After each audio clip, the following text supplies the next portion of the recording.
Field of mine.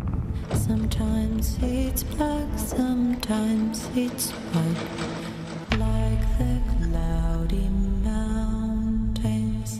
Some days the grass is blooming, some days it turns to dust.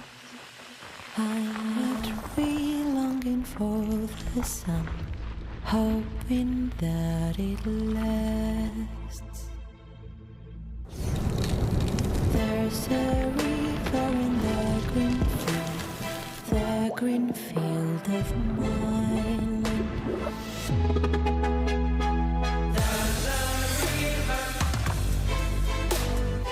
SNF Nostos 2023 is on its way to help analyze, discuss, and normalize every aspect of mental health on June 20th, 21st, 22nd, and 23rd.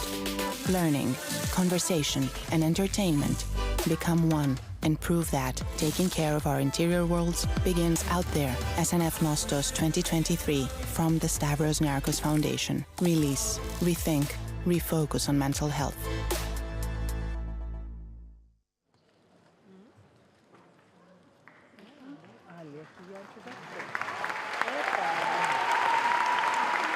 Hello, everyone. Welcome again.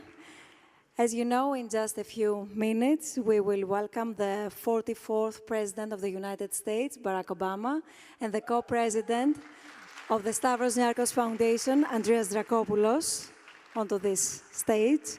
And they will lead a riveting discussion about the nexus of leadership and democracy.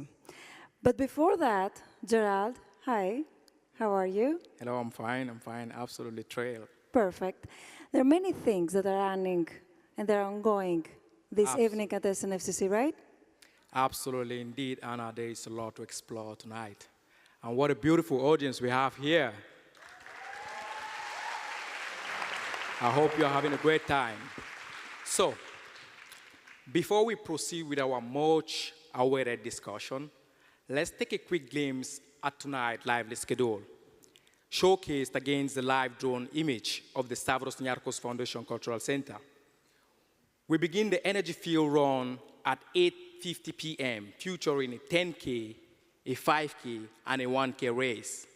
And after the race, we are convening at a great launch for a spirited award ceremony, followed by a wind-down party enlivened by the Nostos pop-up radio. And the spectacle continues with a stunning laser show at the Agora at 11 p.m., paving the way for a dynamic party with the Latin natives. So please, join us in this number for this unforgettable evening. Thank you. Look here, what a great view. You can see? It's wonderful. And now we can see the Acropolis is there. So as we gaze upon the historic Acropolis, the candle of democracy, we are reminded of the enduring strength and vital importance of democratic principles. The call for democracy resonates with us because at its core, democracy is about people. It's about ensuring that everyone has a voice, has a place in shaping our collective future. So this belief parallels our discussions today on mental health, an issue that affects each one of us, directly or indirectly. Mental health is linked to our capacity to lead, our ability to contribute, and ultimately to the functioning of our democratic societies. Fostering positive mental health is not a solitary task. It requires the collective effort of us all. Leaders have a critical role to play, not only in caring for their own mental well-being, but also in nurturing a culture of understanding, empathy within their communities and organizations.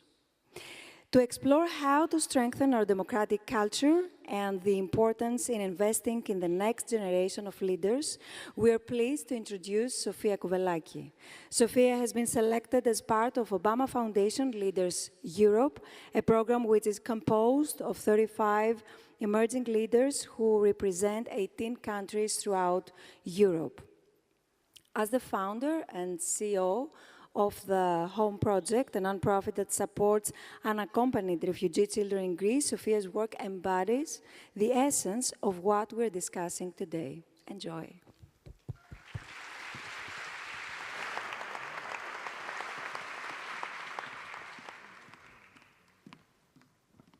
Kalispera. Good evening, everyone. It's a great honor to be here with you today. Having grown up with a father who risked his life for his democratic ideals during the military coup in Greece in 1967, I soon felt that my privileges were a mere coincidence of my birth and that they were of limited value unless they could be shared with those who were not so fortunate as I was. At the outbreak of the refugee crisis in 2014, I joined a grassroots group as a volunteer on the island of Lesbos. I will never forget the piercing cold wind through my bones the day I had to run and carry a Syrian baby girl out of a deflated rubber boat that had just arrived on shore.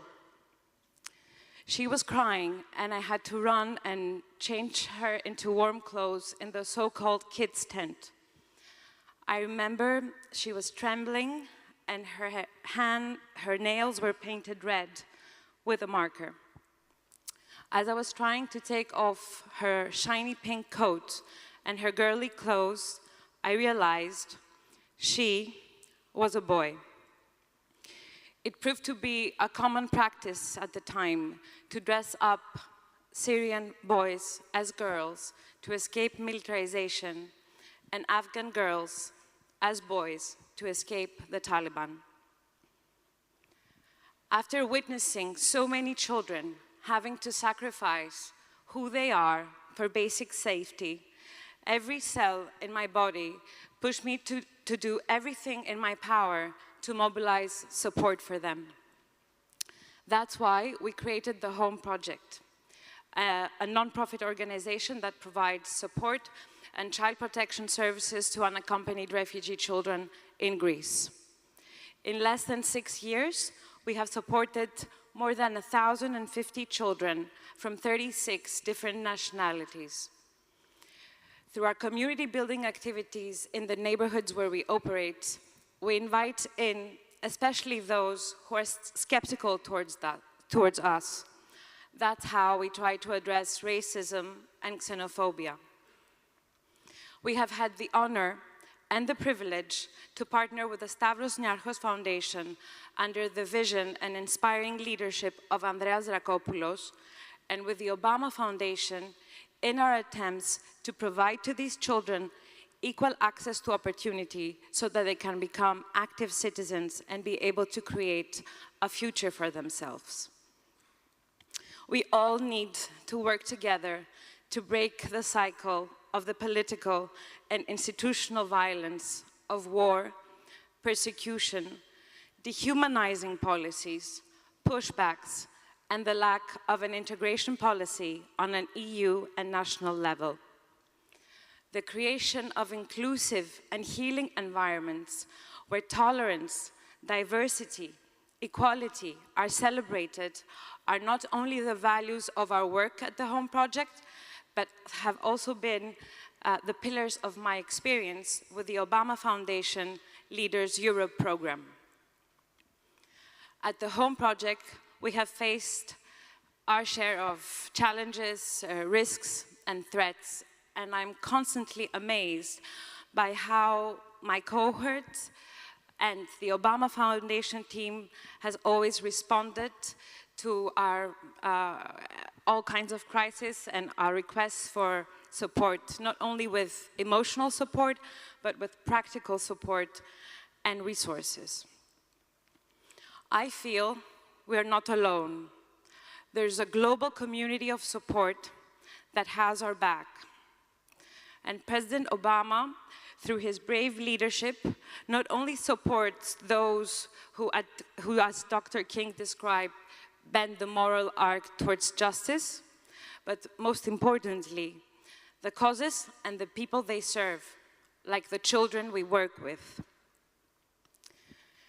Just last week, we witnessed one of the largest tragedies in the Mediterranean, making a quote that President Obama used on this very stage extremely relevant. We all live under the same sun. We fall in love under the same moon. We are all human. We need to help these people. Please join me in welcoming to the stage Andreas Dracopoulos, Co-President of the Stavros Niarchos Foundation, and President Barack Obama.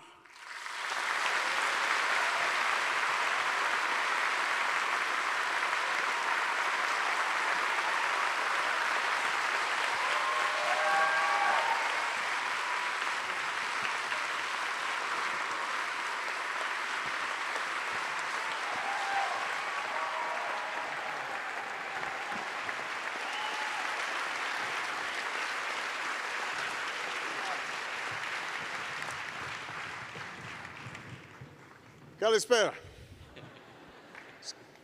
It's good to be back. Welcome to all joining us this afternoon in person in this room, across the Stavros Niarchos Foundation Cultural Center, SNFCC, online, from wherever you are joining us. We thank you for being with us. A very warm welcome to the 44th President of the United States of America, President Barack Obama.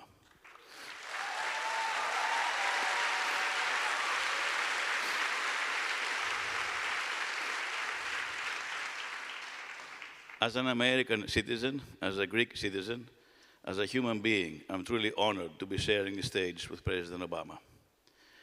President Obama, in his last official foreign trip while in office back in 2016, gave a remarkable and truly beautiful speech on this same stage, sharing his thoughts about the importance of democracy at large and the importance we all share to nurture it and strengthen it in every possible way. While Greece was going through its devastating to its people socioeconomic crisis almost throughout the previous decade, and while most, if not all, of its friends, partners, etc., went missing, President Obama, throughout his presidency, stood by Greece and its people like no one else. And for this, we thank you, Mr. Obama. We will never forget.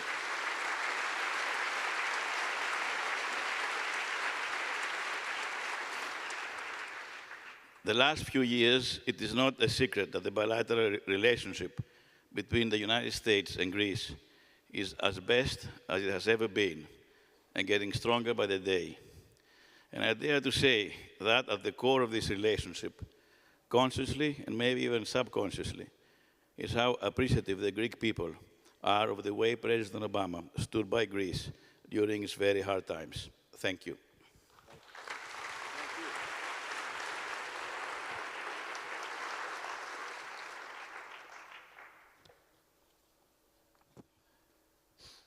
President Obama, you have made clear the importance of strengthening democracy, signaling the vital importance of elevating this issue from your speech at the Copenhagen Democracy Summit last June to your foundation hosting of its first ever Democracy Forum last November in New York. Now here in Athens, where so many of the fundamental notions of democracy were born, I'd like to understand how you're thinking of this kind of moment and what is most urgently needed. Well, first of all, I want to thank Andres and SNF, who have been extraordinary partners for us. Your commitment to doing good here in Greece and around the world is extraordinary, and you've been and continue to be a great partner in our efforts. In fact, thanks to SNF's participation, we're going to be able to create a democracy hub at the Presidential Center that we're building in Chicago. So everybody's welcome to visit, although you should probably not come in January or February, because I'm not sure Greek blood can handle that much cold. But, you know, there's a reason I gave my last official speech here in Athens. because when I think about what motivated me to get into public service, it was the inspiration I had drawn from movements around the world in which ordinary people insisted that they should have a say in how they were governed, and that if we committed to forms of self-government that recognized the worth and the dignity of all people, that we could overcome poverty and discrimination and conflict. And that idea began here, imperfectly, just as the United States Constitution and the Declaration of Independence was imperfect. It gave birth to this idea that each person has value and should have some say in how their lives proceed and how their communities are built and the rules that govern all of us. And, you know, I think that one of the reasons this conversation is timely is because right now we're going through a contest of ideas. You know, we've seen, whether it's in the illegal invasion of Ukraine taking place, in the rollback of freedoms in many parts of the world, elections that involve participation during election day, but underneath are illiberal democracies. What we've seen is the basic notion of democracy challenged, and there are a lot of reasons for that.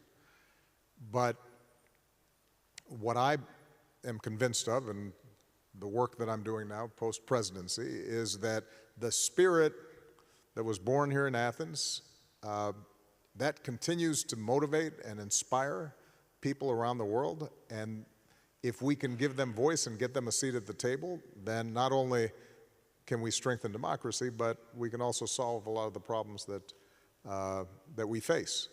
But it's going to be difficult. It's difficult here in Europe, it's difficult in the United States, it's difficult around the world. And one of the reasons that I've been focusing on young people, the Obama Foundation essentially brings together young leaders from every continent to discuss how they can work together on climate change, on healthcare, on economic opportunity. What I've discovered is that in young people, they still have faith in democracy. They still have faith in freedom and self-governance. But they've been disappointed in existing institutions, big politics, big media, big business, and they're now reshaping and reforming those institutions so that they can operate effectively in today's environment. And I am extremely hopeful because of them.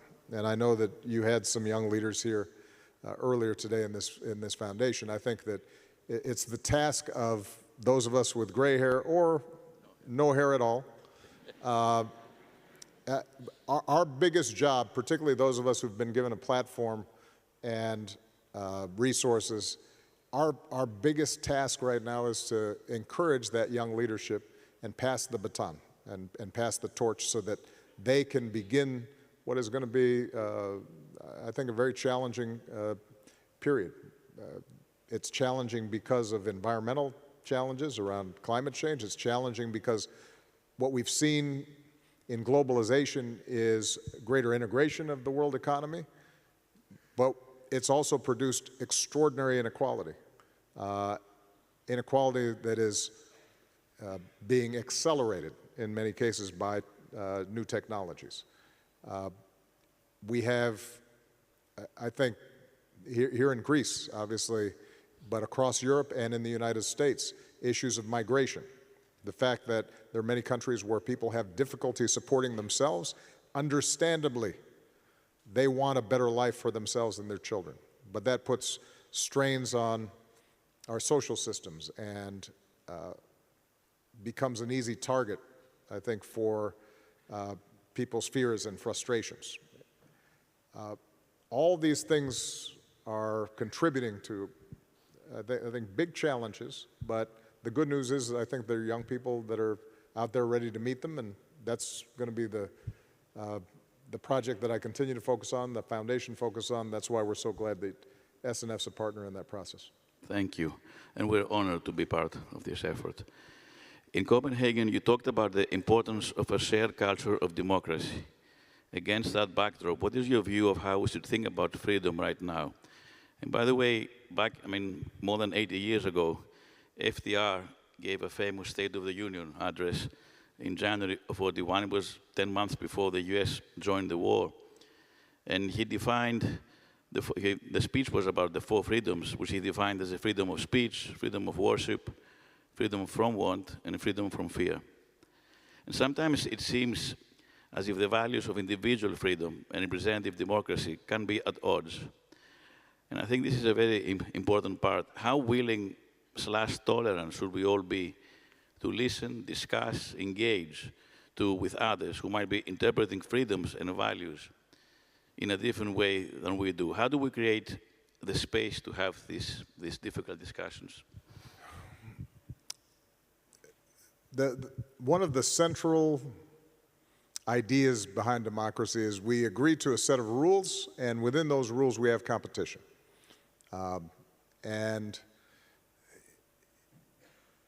And what we say is we're going to debate, we're going to argue, we're going to have differences, but we're also going to have something called forbearance. We're going to recognize not everybody's going to agree with us, and we'll compete, but at the end of the day there will be elections, and the winners will try to advance their platform.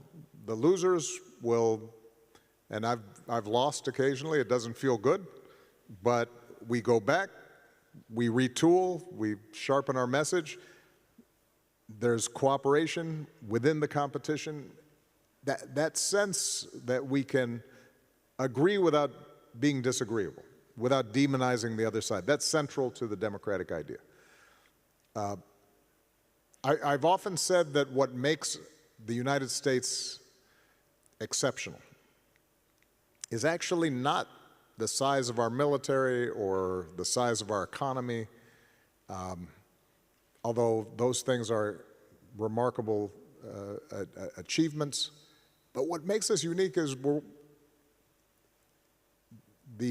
one of the few big countries that is also multiracial, multi-ethnic, multi-religious, and so far at least we've been able to manage this experiment that says we can get along and we can live together. Now, we've done that imperfectly.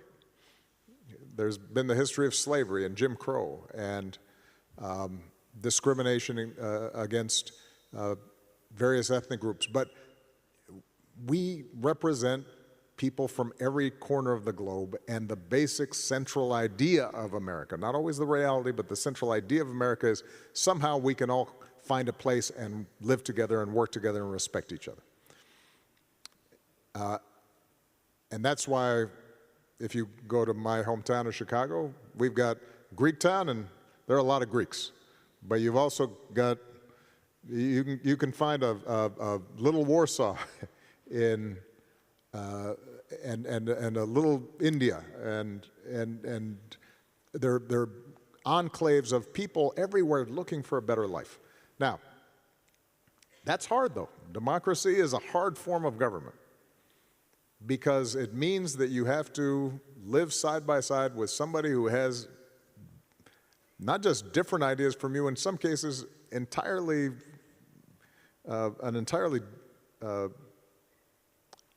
oppositional worldview.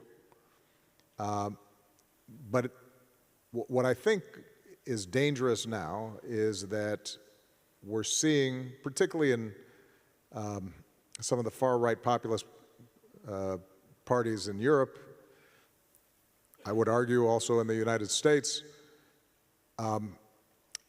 this sense that we will do anything to win, and we will break down the norms, the barriers, will manipulate voting rules.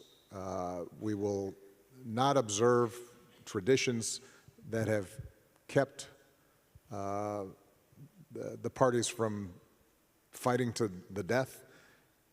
And that kind of approach, I think, is dangerous. Now, what I've learned from my work as a community organizer before I was a politician, what I've learned from the young people who are working in very difficult circumstances is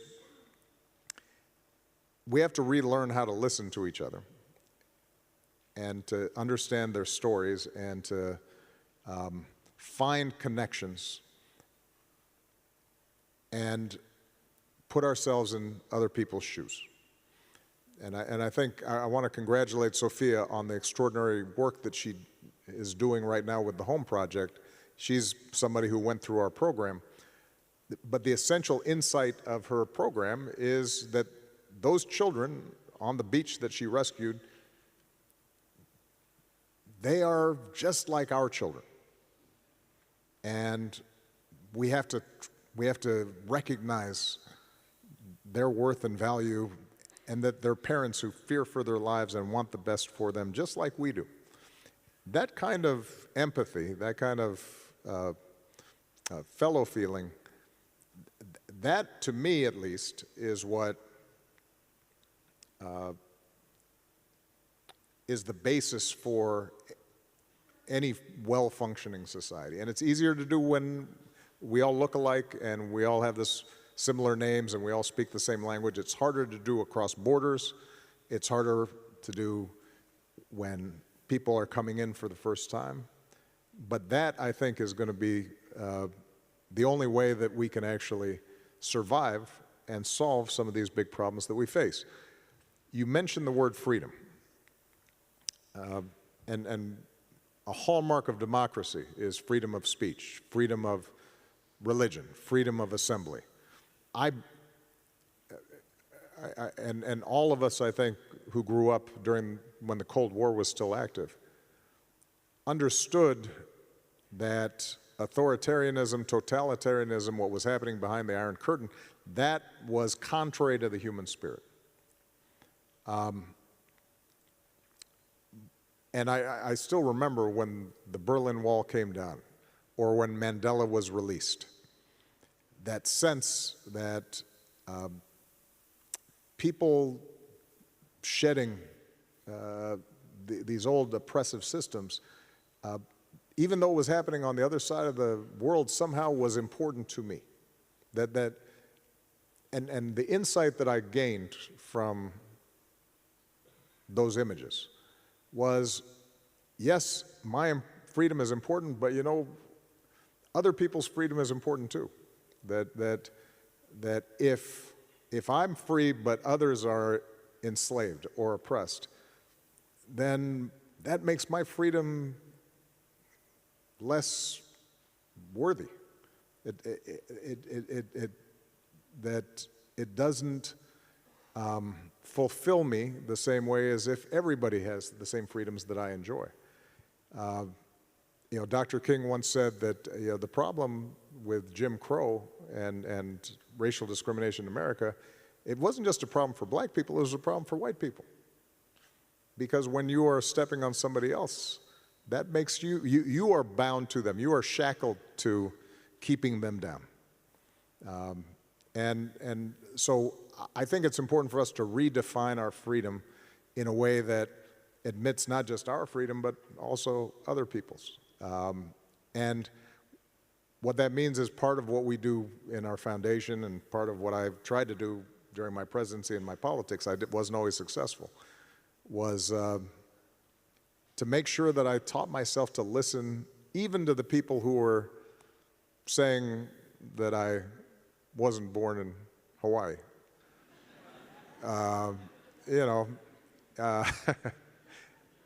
Even those who I thought were not sincerely trying to engage with me, I still tried to understand what was happening with them. And that, I think, is that's vital for us to, all of us have our own freedom, but also to recognize the freedom of others. We have to listen and find opportunities to work with them. And one last point I'll make, we can talk about this a little bit more. I think the existing media environment right now is making it much more difficult for us to live side by side freely and listen to each other. I have been talking about this for a while now because it's something that I saw during my presidency. The digital age really arose in parallel with my presidency. And obviously we've seen the extraordinary information revolution and the benefits that have occurred from that. But I think we've also seen a dark side in which each of us now are in our own little silos, our own little information pockets. We don't speak across those divisions that exist. Instead, we stay safe and we get information that reinforces our existing biases and our existing prejudices. And when you add to that active misinformation and manipulation of social media platforms, increasingly there are people who just don't believe anything's true. And they're certainly not going to be willing to engage seriously in conversations with others because they don't believe anything. And that, I think, has undermined our democracy enormously. We're going to have to find new ways to educate our young people to be able to distinguish truth from falsehood, but also to get out of our comfort zones and seek out perspectives and viewpoints and meet people face to face that don't agree with us and learn how to have a conversation in which we can rebuild trust in our societies. And that's something that I've seen not just here in Europe, but in the United States and around the world. And I don't have a perfect answer for it, but you're seeing a lot of important experiments of young people who are trying to take social media and use it as a way to increase understanding as opposed to increasing fear and suspicion. One of the lessons of your legacy is the importance of using your story to connect with others. Not just to share of yourself, but to find those fundamental connection points among us. To demonstrate that we are more similar than different. Can you talk about the importance of seeing humanity in others, just as you want them to see the humanity in you? That feels fundamental to creating the space for change and progress. Well, I'll build on what I said before. Now, let's just use my... I'll tell a story about my campaign when I was running for the U.S. Senate. This is way back. I had no gray hair at all.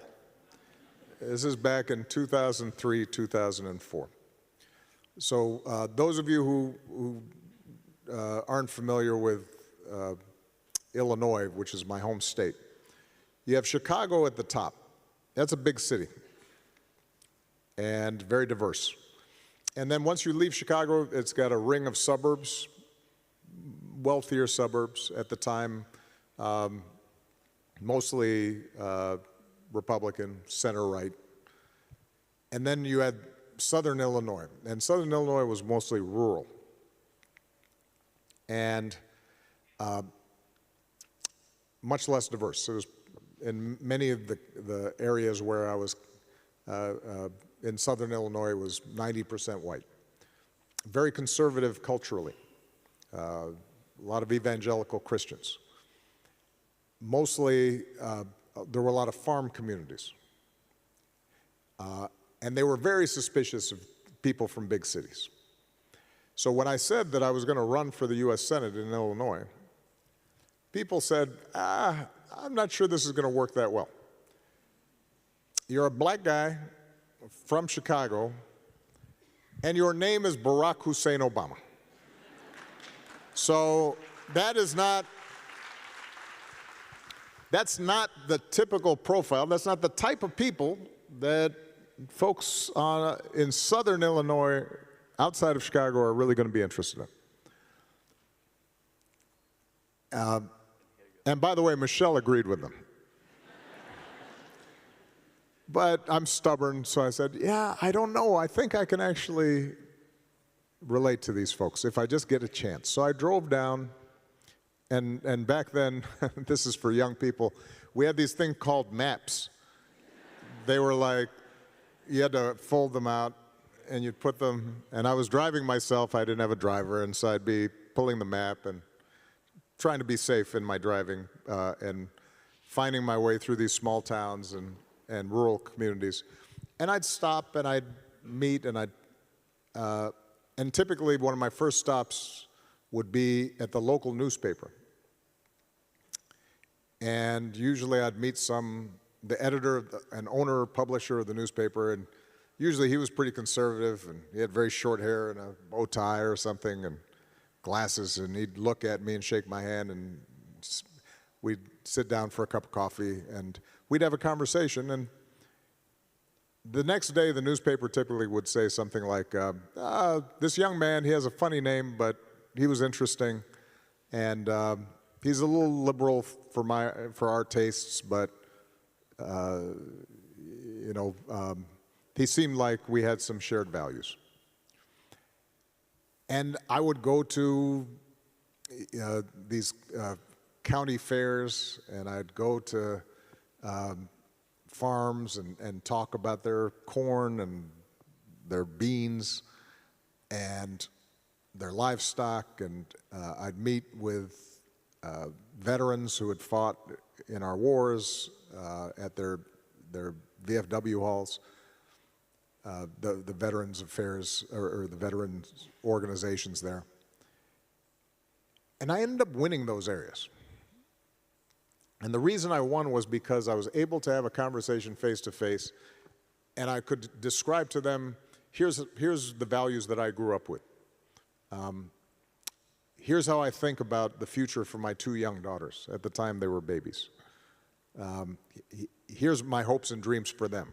We might talk about basketball, and I'd ask them about the local sports teams. And you could have a conversation face to face that was unfiltered. Now, fast forward, by the time I'm in my second term of president, in many of those communities, I could not have had the same conversation because they had been fed so much information that said, Obama's out to get you, he doesn't care about you, he's only looking out for people in the cities, he's only looking out for minorities. And so there was a much more suspicion that was built in there. And I often tell that story to say the people in those communities hadn't changed. What we had in common hadn't changed. It's just that they had now different assumptions, fears, suspicions that had been fed to them that made it more difficult for us to cross the divide. And so the thing I'm convinced by is that we have different experiences and we occupy different situations, but we do have basic things in common that allow us to build coalitions and work together. And democracy can work if it's given a chance. Now, there is one more element, there is one other element that I think we have to address, and that is the increasing inequality of economic opportunity and income and wealth that we've seen accelerate over the last several years, what some economists in America call the winner-take-all economy. One of the ironies of globalization and technology is that if you have particular talents, if you are particularly successful, you now have a global market. But what globalization and those technologies has also done is to render a lot more people, workers, not just blue collar, but increasingly white collar, people in helping professions that are less mobile. It's given them less leverage, and they are now taking a smaller share of the pie than ever before. And so one of the things that I think we do have to address is, for democracy to work, people don't have to be perfectly equal. You know, Michelle always describes her father was a working class, never went to college. He wasn't resentful of people who are wealthy, but he did want to make sure that if he worked hard, he could support his family. And so this is not just a matter of class warfare. It's a sense that everybody can get enough. That if they work hard, they apply themselves, they can support their families, they can get enough. We live in a world now where there are many people who can't do that anymore. It's harder to do. The economic foundations of their lives are much more unstable. And that creates differences that are harder to bridge for democracy. It makes it harder within nations, and it makes it harder between nations. You know, in the United States, there are communities where only rich people live. They all send their kids to private schools, and they'll go to elite universities, and they will never meet or interact with people other than the folks who are tending their gardens and looking after their children. But they won't meet people who are not in the same economic strata. And conversely, there are communities in my hometown of Chicago where there are young people who've never, there's a huge lake on Chicago that they've never even visited because they do not travel out of their communities. And everybody's poor, and that's all they see. And that's in just one city inside of Chicago. Well, the same is true internationally, obviously. You know, we draw from leaders around the world. We have leaders from Sudan or from Bangladesh or from some Eastern and Central European countries that do not have access to things that my children take for granted. It becomes harder to bridge those gaps and to have empathy when there's no shared basis for experience. And so one of, I think, the important projects for all of our democracies is to attend to those who've been left behind in globalization. That means, whether it means educating and training our young people more effectively, whether that means recasting the social safety net, whether that means providing foreign aid to countries. The migrant crisis that Greece bore such a big brunt of over the last 15 years, Greece shouldn't have to bear that alone. But part of the solution is that internationally, all of us have to take responsibility for the circumstances that lead desperate people to come here. But we can't ignore it. I mean, you think about what's happening this week. There is a potential tragedy unfolding with a submarine that is getting, minute-to-minute coverage all around the world. And it's understandable because obviously we all want and pray that those folks are rescued. But the fact that that's gotten so much more attention than 700 people who sank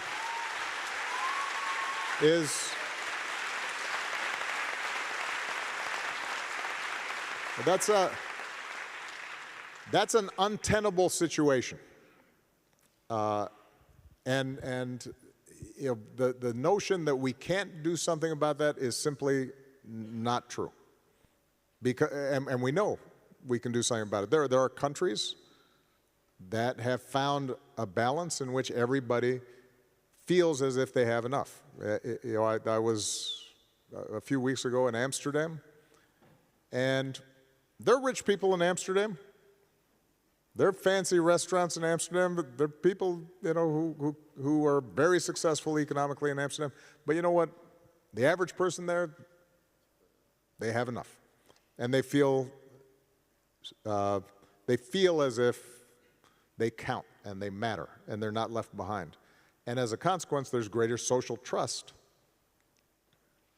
And those societies where you see wider and wider gaps in income and wealth, that's where social trust starts breaking down. So, you know, some of this has to do with values and sympathy and conversation, but some of it also has to do with what are we willing to do to make sure that everybody has fair opportunity, and how do we rearrange both our national policies but also our international policies to give people the chance to live a better life. And to also talk about human decency, basically. Yeah. You're talking about. If we can stay a bit on the issue about technology, and you know, the issue of technology has been something which is in the daily lives of all of us. And lately, more specifically, the issue of AI has become, you know, something which is like a fad. Everybody talks about it. And there's no doubt that technological advances at large are going to help improve lives overall. But my question is, are we, and when I say we, humanity, in the sense that you were describing before, is humanity ready for it? Are we comfortable that we can handle whatever the collateral damage that may come with it? And will democracy at large be able to strengthen as such? Or are the risks associated simply too high to handle?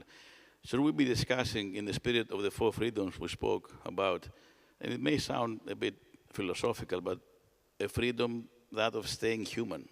Are we going to get to the point where we're going to talk about, let us be free to be human? AI is coming, and it's coming fast. And I do not think that most governments and most businesses and most institutions are entirely equipped yet to take advantage of the benefits, but also guard against the disruptions and harms that are going to be coming. I had a conversation, because the tech industry really took off during the course of my presidency. I've gotten to know a lot of these, the leaders of the organizations, the businesses that are designing AI. And I will tell you, it's the first time that usually tech executives are very cocky. And you know, their philosophy has been, whatever it is that we're doing, we're going to put it out there, it's going to be good, don't worry, we'll be fine. This is the first time where the people who are designing these models have expressed some concern, some reservations. So much so that some of them have said, please regulate us. That does not happen very often with tech companies. And obviously, everybody's been focused on ChatGPT-4, and you know, you're having a conversation with your computer, and it sounds like a person, and that's, you know, one element of it. But this is going to permeate our lives, and it's going to happen fast. I had a discussion with one tech leader. I asked them, what is this comparable to potentially? What's the best analogy for what this technology could be? And he said, I was sitting with my team, and we asked ourselves this question, and the best analogy that we could come up with was electricity. Now you think about something that powerful, like electricity, being introduced into our economy and into our society, except electricity was introduced over the course of 70, 80, 100 years. This is coming in 2, 3, 5 years. It's already embedded in the form of various algorithms already in so much of industry and so much of what we do, but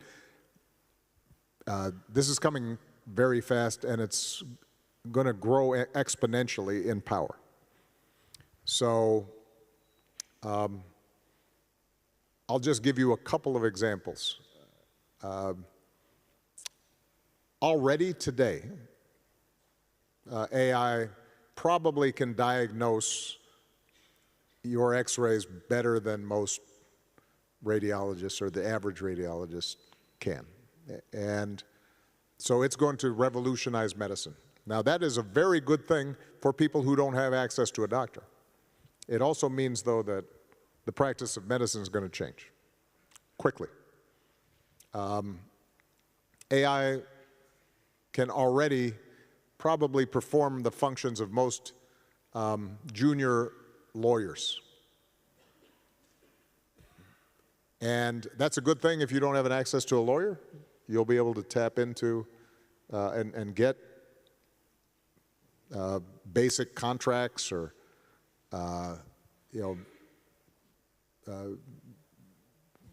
legal assistance that some people can't get. On the other hand, a lot of lawyers won't have a job.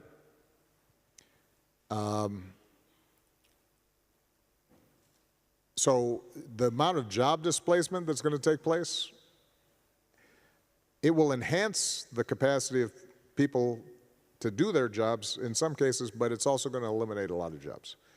We're going to have to think about how do we train our young people.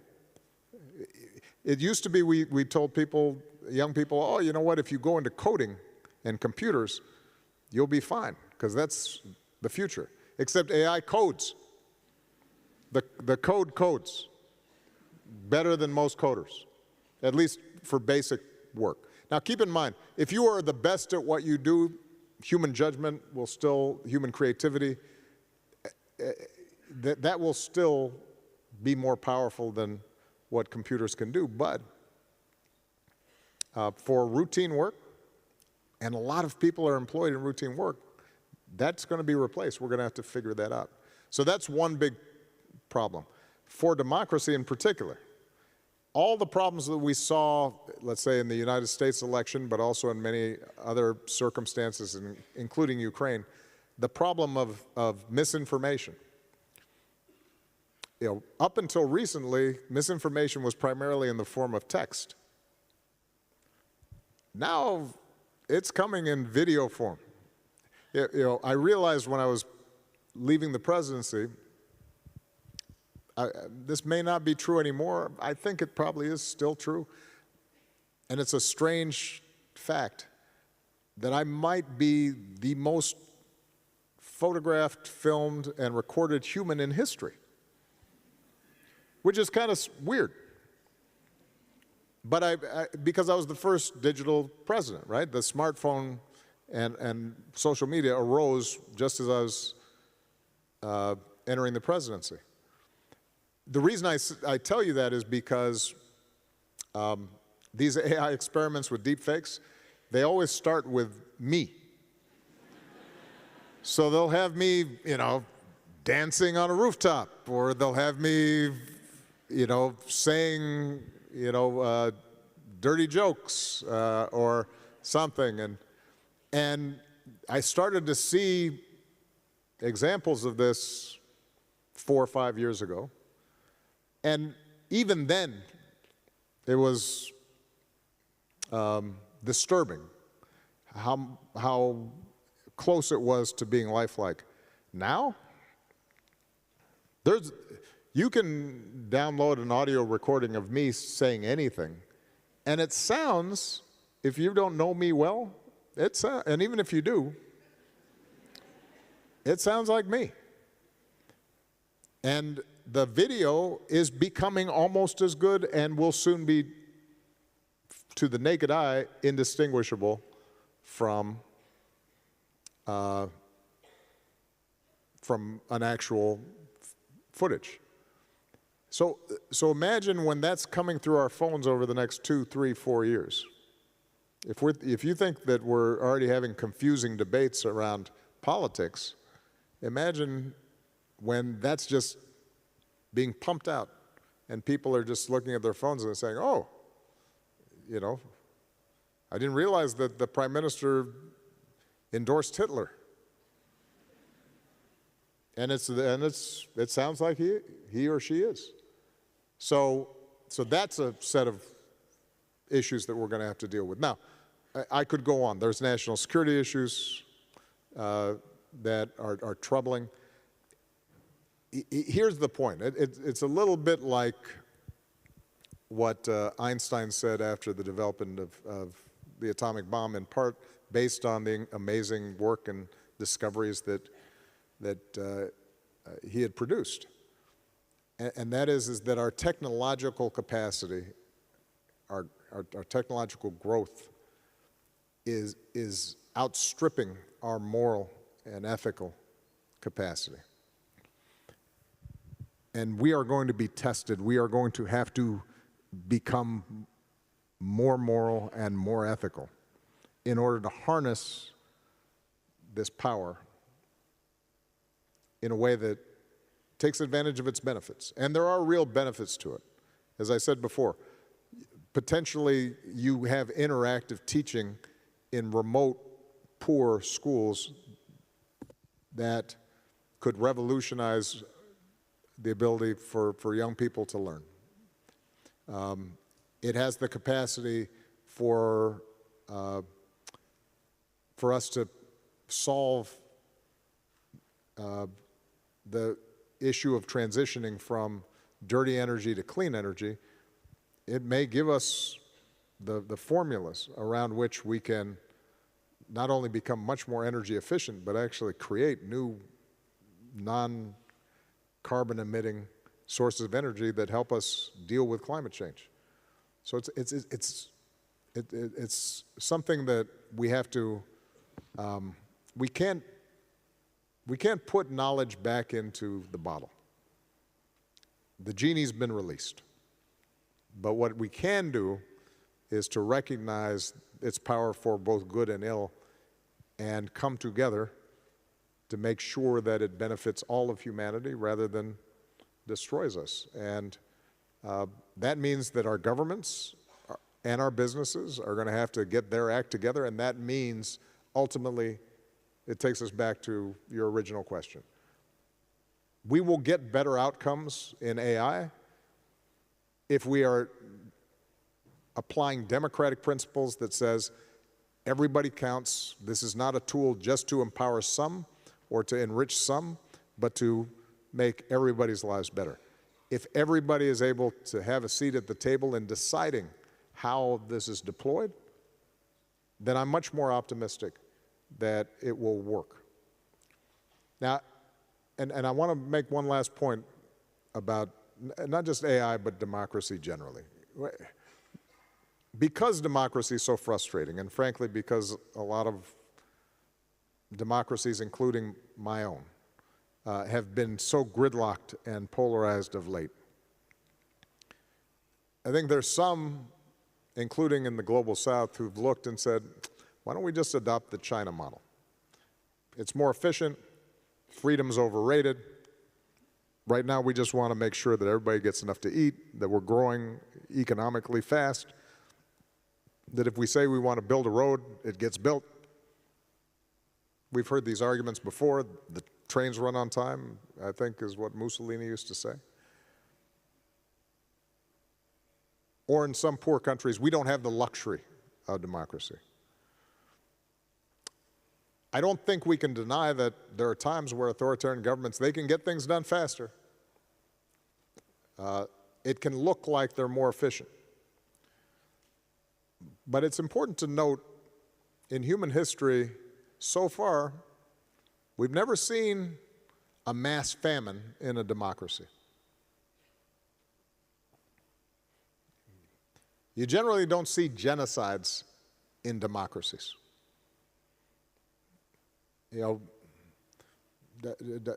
when everybody has a voice, it can be frustrating, it can be slow. But because the system itself insists that everybody has worth and dignity, it creates a modulating effect. And over the long term, I think, is the more promising path for humanity. It is worth fighting for. And the young people that we've seen who are going through our foundation programs, who are fighting for climate change, who are fighting for economic equality, who are fighting to empower women so that we're not leaving half of the population out of the equation, who are fighting for people of all colors and all religions to be respected. Those young people, they're placing their bet on democracy as well. And I hope that those of you who are participating in this conference here in Athens, the birthplace of democracy, will feel the same way. And I think maybe sometimes the issue is that we take democracy for granted. And we're at a stage where all of these things that you mentioned, which we have to fight for and nurture to strengthen democracy, has come to the point where they are the same things that we have to fight for our own humanity. So we're at that stage where we really have to stop taking it for granted and really act on all of these things. And that's where you need the leadership and the ethics around the world. Look, it's interesting. My daughters, who are wonderful, I'm biased, but they're spectacular. They're wonderful. But we have conversations sometimes, and they talk to me about their friends and their peers who say, what's the point? Why bother voting? Why bother participating? Everything's corrupt. The climate's getting worse.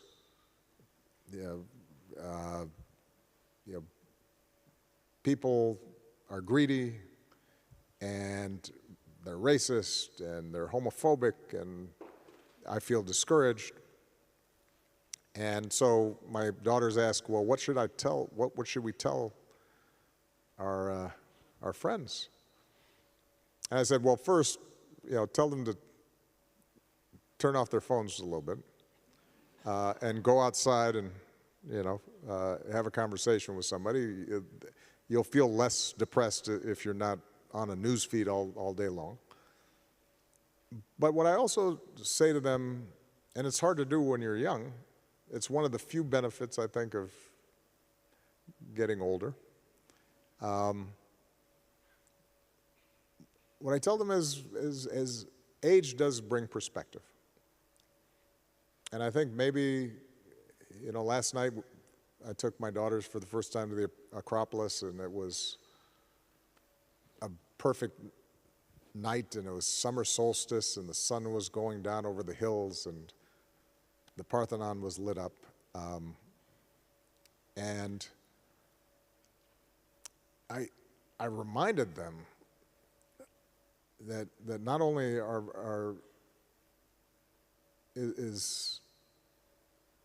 do each of us have time to work and try and fail and succeed and then try again and succeed and fail and come back, and that most of us are fortunate to in this time on earth to life is short, but it's full if we live it and if we try and we're not afraid.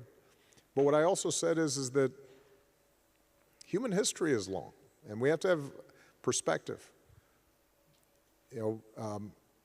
As frustrating and tragic and as the war in Ukraine is, and as the tragedy that happened with the ship off these shores is, and famine and disease and pandemic and climate change, all those things are real, and we have to fight for them. But I also remind them, if you had to be born at any time in human history,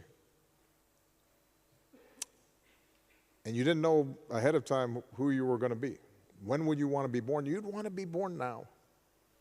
Because for all the challenges that we've gone through, the world has never been wealthier, healthier, better educated, more tolerant, and for the most part less violent than it is today. The progress we've made in my lifetime.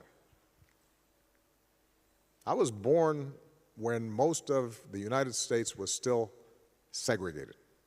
There was no recognition of the LGBT community. There was no recognition of the extraordinary talents of the disabled community and the differently abled community. And extreme poverty and crushing famine existed all around the world. And you think about the progress that is made just in my lifetime. Well, that's worth fighting for. And that, I think, is what I want young people especially to remember, right? That we're never going to achieve perfection, certainly not in a democracy, but we can do better. And it's that slow process of doing better each generation, that with setbacks, with failures, but that we keep on going, our grandparents, our parents, it's that process that ultimately is a great responsibility for all of us, but is also a remarkable privilege to make this world better.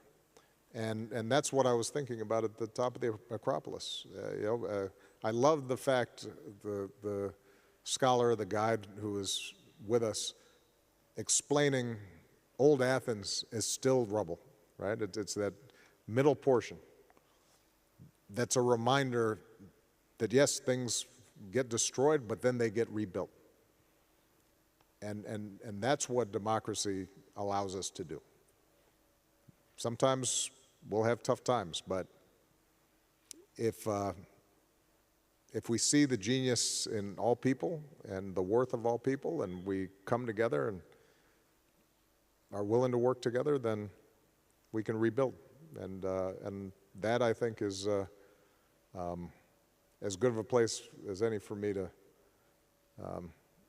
end, because that's the message that I really want people to leave from this event. Perfect. Thank you very, very much. Thank you.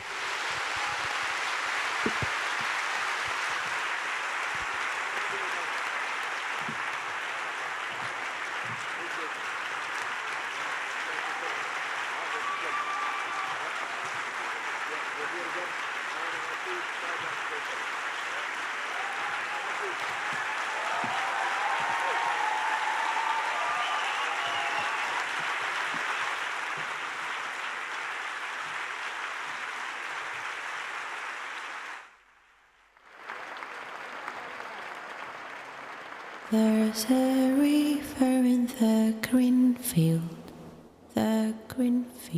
of mine. Sometimes it's black, sometimes it's white, like the cloudy mountains. Some days the grass is blooming, some days it turns to dust. I'm a tree longing for the sun, hoping that it lasts. There's a river in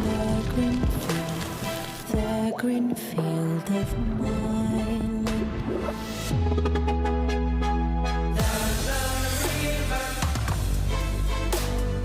SNF Nostos 2023 is on its way to help analyze, discuss, and normalize every aspect of mental health on June 20th, 21st, 22nd, and 23rd. Learning, conversation, and entertainment become one and prove that taking care of our interior worlds begins out there. SNF Nostos 2023 from the Stavros Niarchos Foundation. Release, rethink, refocus on mental health.